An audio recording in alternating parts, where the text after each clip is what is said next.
Welcome to Beyond the Microphone, a podcast about podcasters and the stories of how their shows came together, grew, and what they discovered along the way.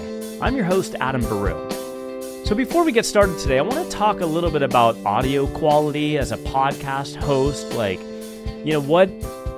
what it really requires in terms of the format for your audio when you're getting started. A lot of people think maybe, they need to invest thousands of dollars in this top-end audio equipment.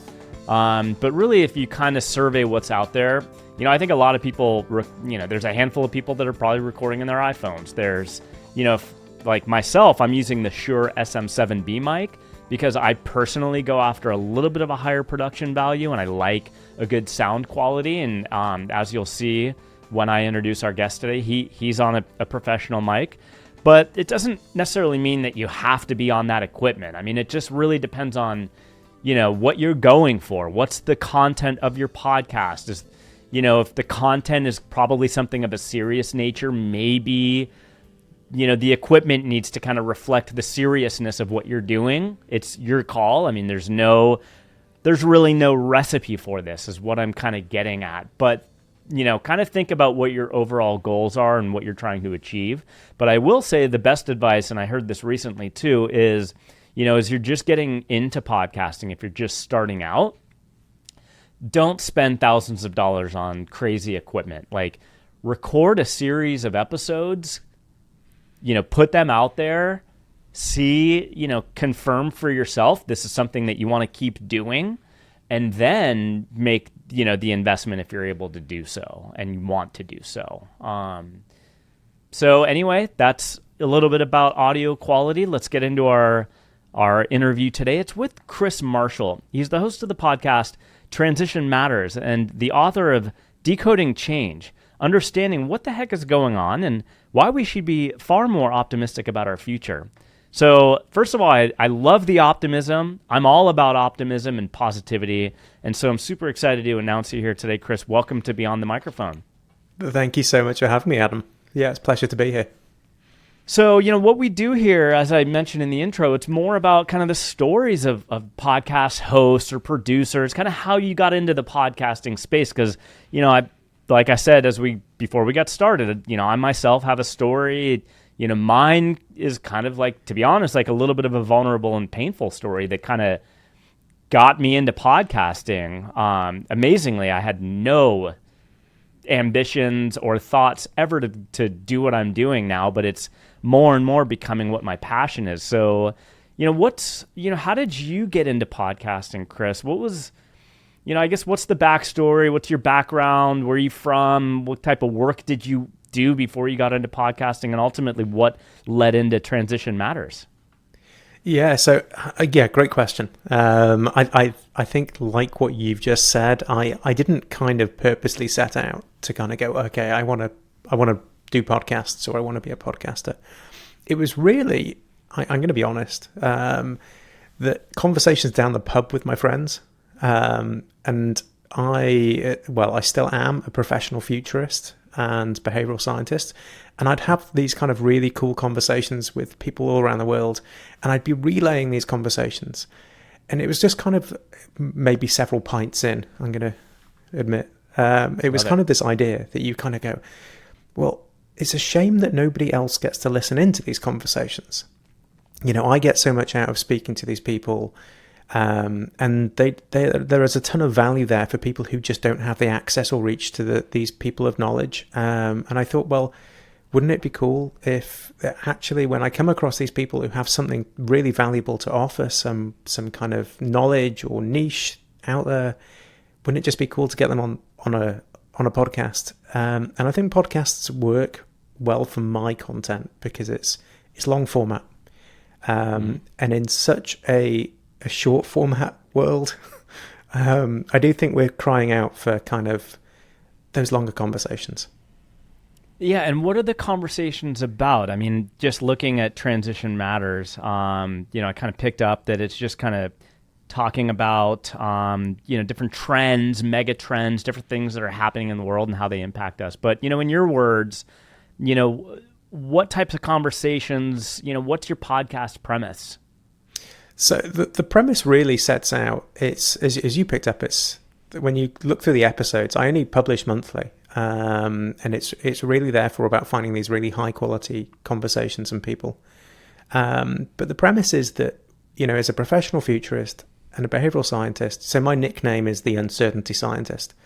And I've kind of earned that because I look at how the world's changing and the disruption. And the book Decoding Change you mentioned really tries to lay out a framework of how the world's changing, but also bring people's awareness and alert them to the fact that we are at this pivotal moment in human history, where I don't think that we're just on the cusp of change. We're on the cusp of like radical social change.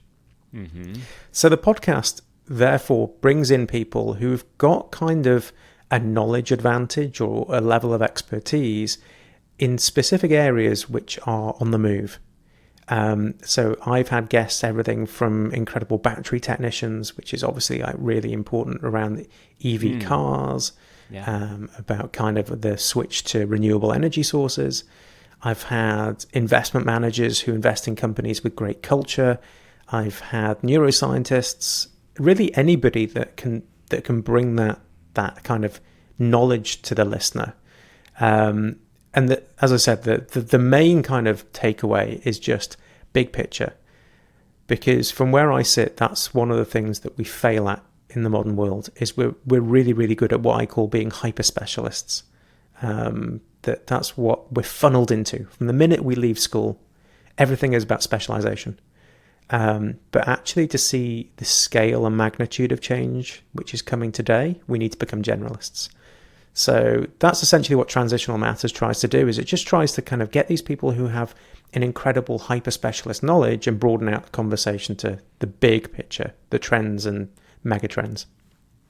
So, I have all sorts of synapses in my brain firing right now because there's like several paths I want to go down in this conversation. So let's start this way, though. I'm going to turn it back over to you. What, in your opinion, are some of the most striking trends or changes, societal changes that you're seeing, that you're witnessing and being a part of some conversations around? What are some of these big, massive changes that you're seeing happening right now?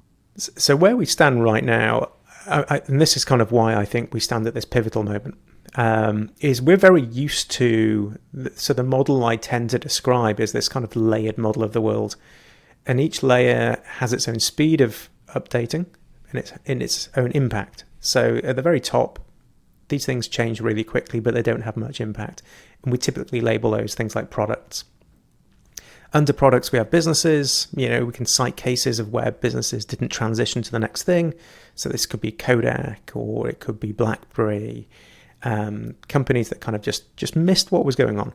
Then we come down to infrastructure, and this is what everybody's now talking about. So infrastructure is disruptive technology. Infrastructure is the best way we can produce things and think and work and live, basically. And obviously now there's a lot of conversations around AI, and robotics, machine learning. Go back 12 months, 2 years, and it was all about blockchain and crypto. People haven't even started talking about quantum computing and personalized medicine and nanotechnology, but those are all on the cusp as well. But where I try and direct people's attention is the fact that all of these things are moving. And there are 3 layers beneath that, which when they start to initiate a change, when a trend originates in these 3 lower layers, that's when we are in for not just change, but radical social change. And those 3 bottom layers are regulation, cultural philosophy, and then the natural environment.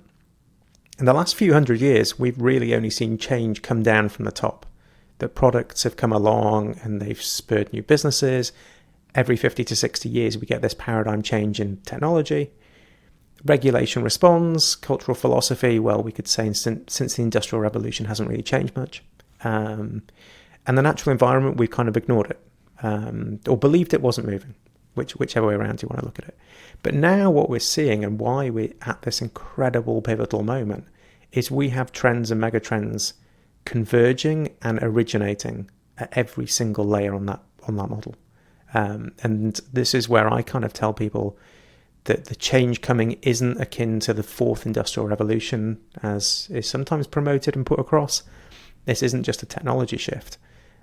This is a cultural philosophy change. And it's likely to be, in my opinion, as big as when we stopped being nomadic hunter-gatherers and became a settled agrarian society. I think it's that magnitude.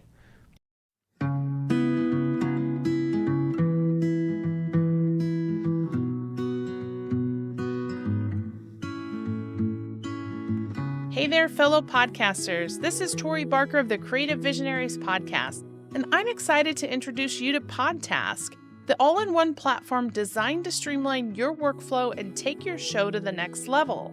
If you're tired of feeling overwhelmed by the tasks required to manage your podcast, then check out Podtask, where you can easily streamline your podcasting process and simplify your workflow.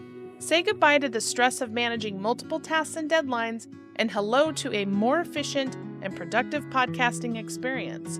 And it doesn't just stop there. Podtask also offers AI-based marketing tools that give your podcast a competitive edge. As a fellow podcaster, I know from experience how important it is to have a reliable and efficient tool like Podtask to keep you on track. It helps save me so much time in post-production, which allows me to focus on what really matters, creating great content for my listeners. So if you're ready to take your podcast to the next level, head over to podtask.com and sign up for a free forever plan and get started today. So since you've kind of like self-proclaimed being an optimist and, being a futurist, myself as a father of four, sometimes I'm, again, I try to have good mindset and a positive mindset, but sometimes you can't help, having worry about like for my children, like what is their future, when they're my age, when they're 50, what is that world going to look like for them? Because it could be frightening. I mean, the scale and the timing of the changes, as you said, are happening so frequently. I mean, you can't help but feel that we are in this kind of like, in terms of like a J curve of like change. I mean, it's like exponentially like just going bonkers right now. And so on the one hand, I worry for my kids, but being an optimist and a futurist yourself, I mean, what sort of advice or, could you give myself and parents or just anybody listening, like, maybe some positive things that are going to come out of this type of change? Like, in your words, like, how would you describe what we can expect on a positive side of things? Yeah, good question. First of all, it's what I'd probably say is dangerous to predict. As futurists, we tend to stay well away from predictions. And that might throw out the question, well, what on earth do futurists do then? We tend to look at scenarios. But to bring this back round to optimism, I'd say that the world is in a very, very pessimistic state right now. It's full of fear and anxiety about the future. And that really, I've got to switch hats from being a pure futurist to putting on a hat as a coach and a behavioral scientist. And what we know is when things become uncertain, when the world becomes disrupted, which is really the other side of uncertainty, what happens is you and me, our biology, our physiology, our brain is triggered to basically start being hyper-aware, hyper-vigilant. It's on the lookout for threats. And it's not just on the lookout, it clouds our very perception of what's going on in the world. And so I think a lot of the pessimism is not undue. I think that we do really have some hurdles and obstacles up ahead. But I think a lot of it is also being caused by this underlying anxiety and stress, which is therefore clouding our outlook. And we can show this through a lot of empirical science, showing that if you're calm and you're in that state of joy, so you're bringing yourself right the way down, then actually your outlook tends to be far more optimistic. You tend to be more empathetic, more cooperative. You tend to be able to have those creative, adaptable mindsets. You tend to be able to have those breakthroughs and insights.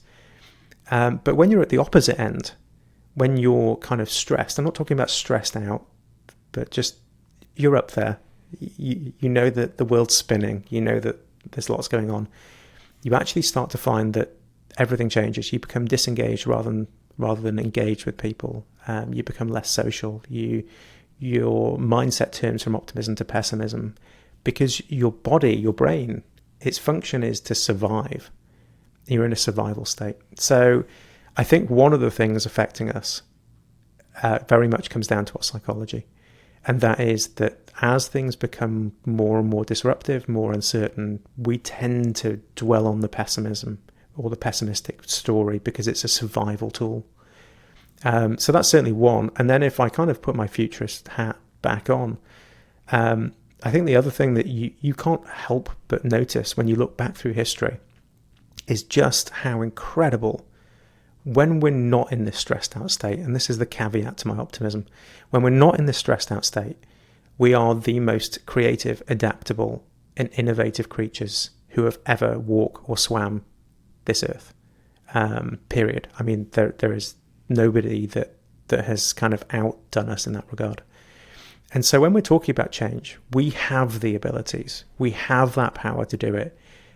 But the irony, or the really sad point, is that our modern world, we are being triggered so much into these anxious and stressful states, it's actually almost our kryptonite. So I spend an awful lot of my time on the coaching side, just working with what I call ambitious individuals. They could be CEOs, they could be entrepreneurs, they could be investment managers, and just giving them the tools to really thrive and navigate truly disruptive periods. Because if we can get our thinking straight, we solve all the hurdles and problems up ahead. I'm 100% convinced of that. Couldn't agree more. And so I wanted to kind of share an experience I had recently and kind of get your perspective on it as well. One of the, so you mentioned AI and you mentioned crypto and these massive technological advancements that are having a major disruption, in our world today and the future.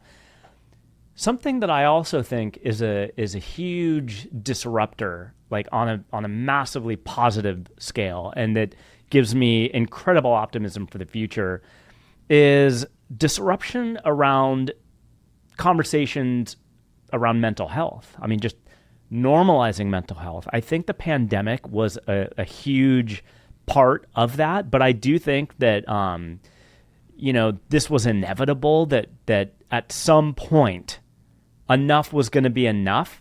I mean, I actually kind of saw this in this millennial generation. Just myself as a CEO and business leader, I kind of started to look at even my employees who were millennials, and I got into just thinking that,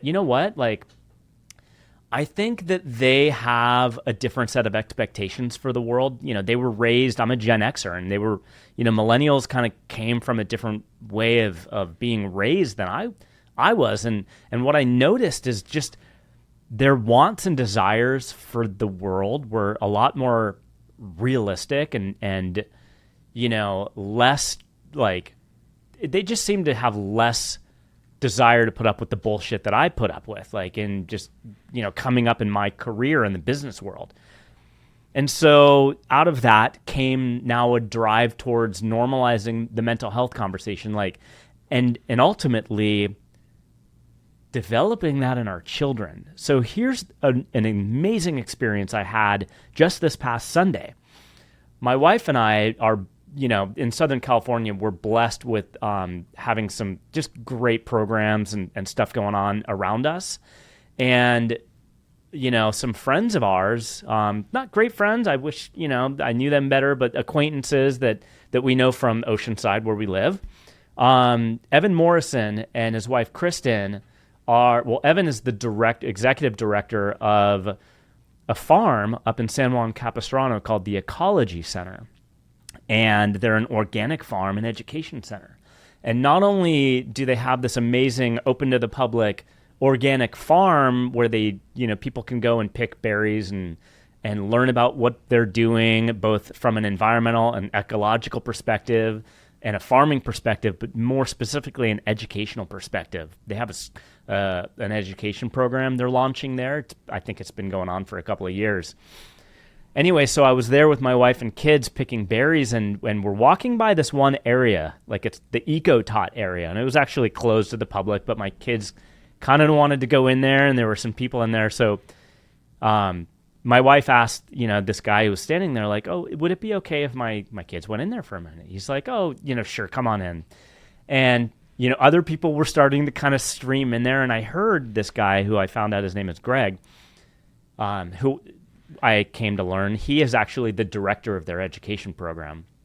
And I overheard him say something that I think speaks to this greater societal change that's happening. And I mean, it went to my heart when I heard him say this. He said, you look around here, and yeah, we're a farm. Like, we grow like food, and it's kind of what we're all about. And, people buy our food, and, we do some education to the public. But more so, our mission is, like, the farming is just a metaphor. But what we're truly trying to grow here at the Ecology Center are amazing positive mindsets in the children who we are able to educate here.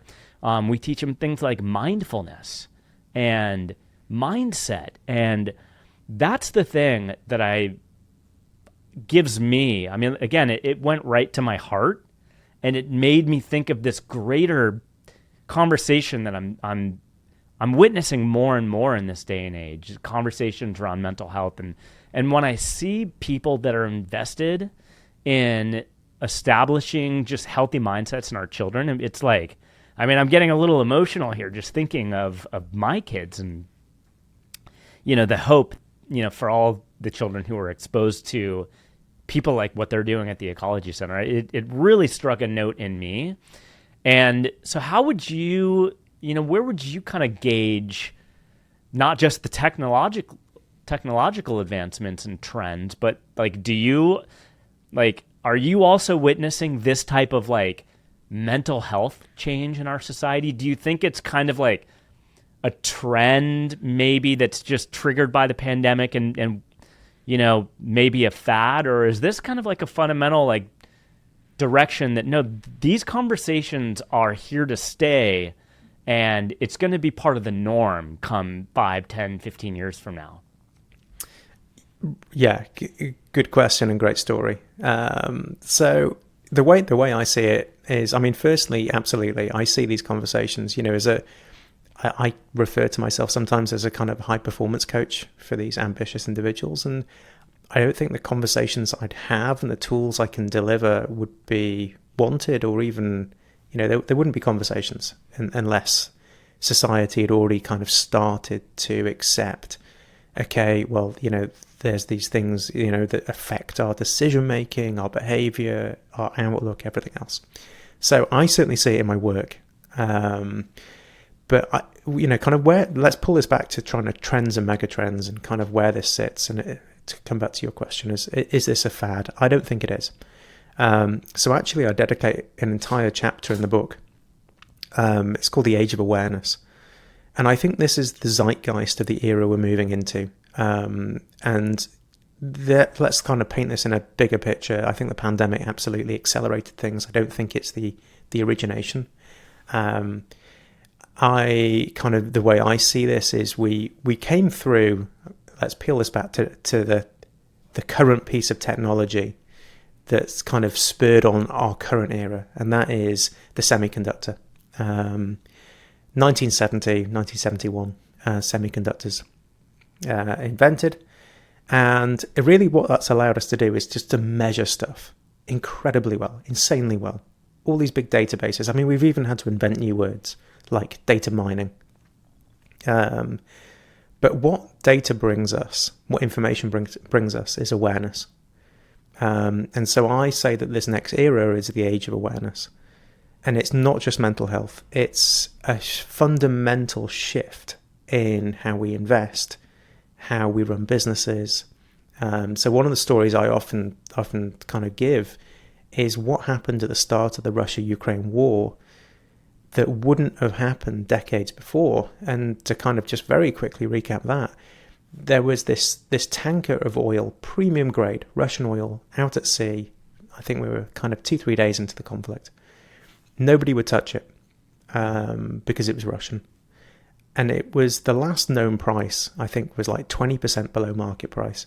To a corporation, that is, in the old model, a reason to get out the champagne and just go, oh my word, the profit we're about to make on this transaction is mind-blowing.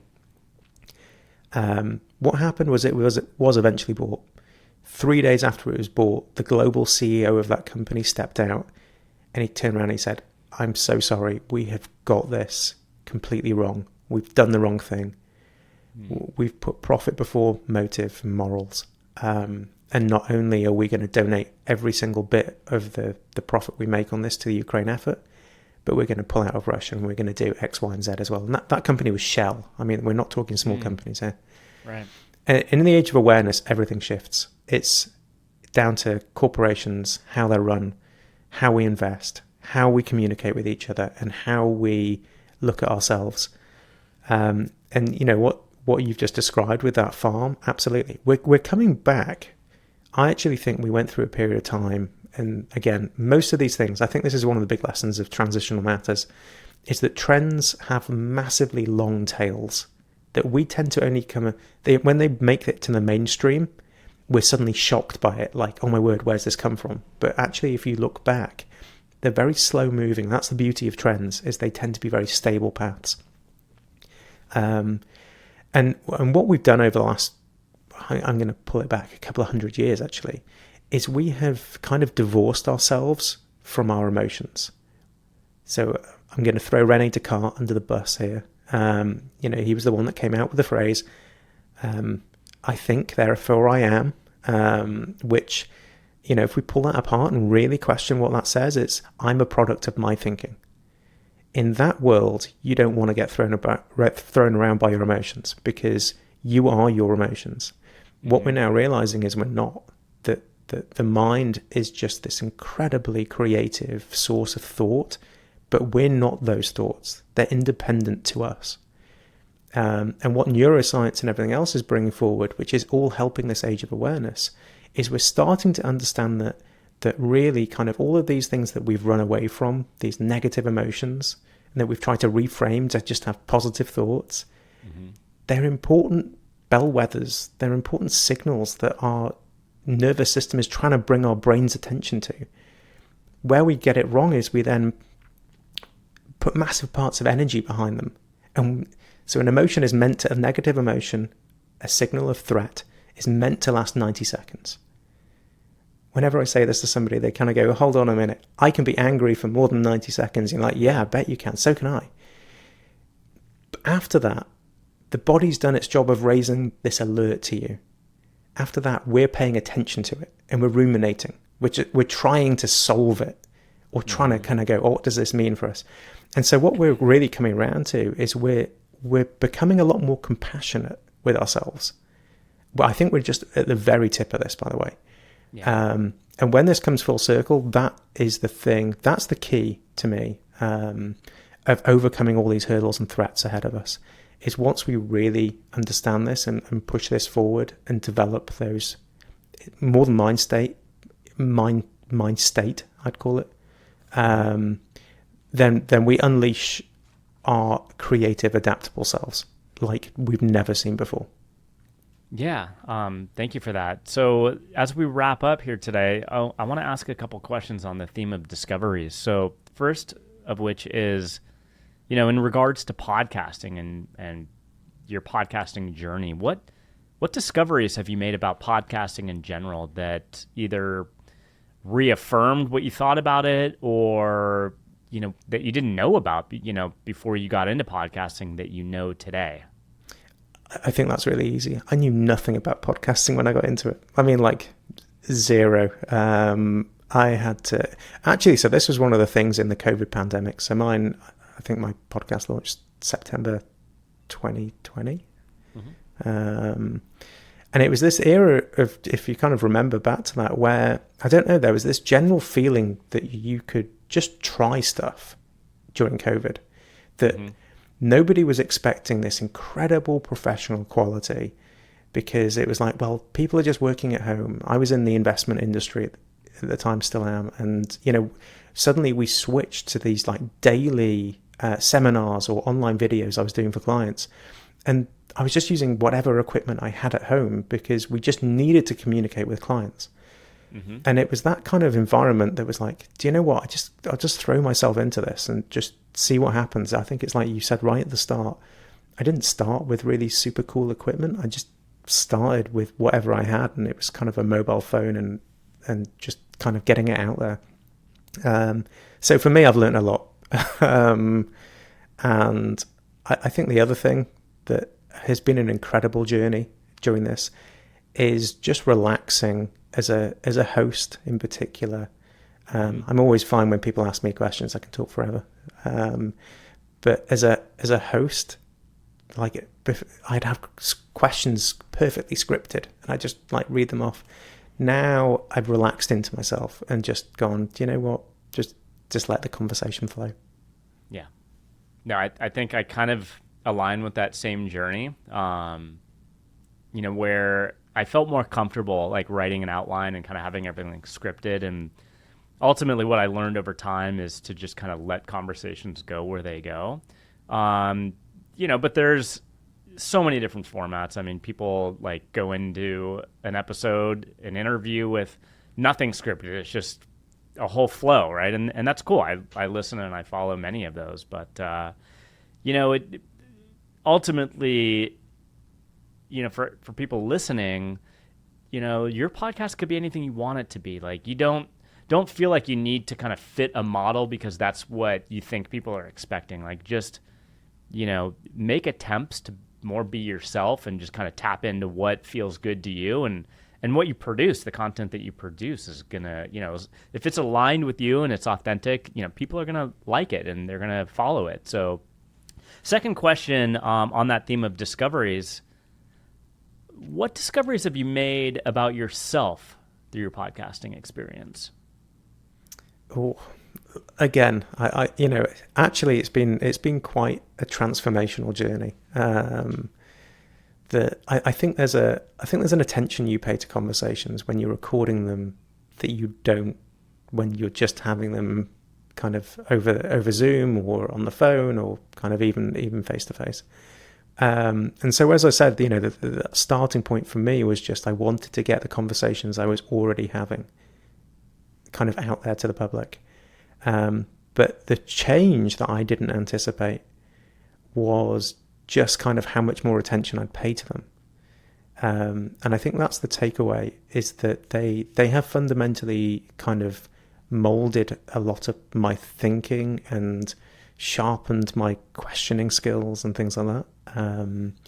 I think it's kind of been those two things which are the biggest takeaways.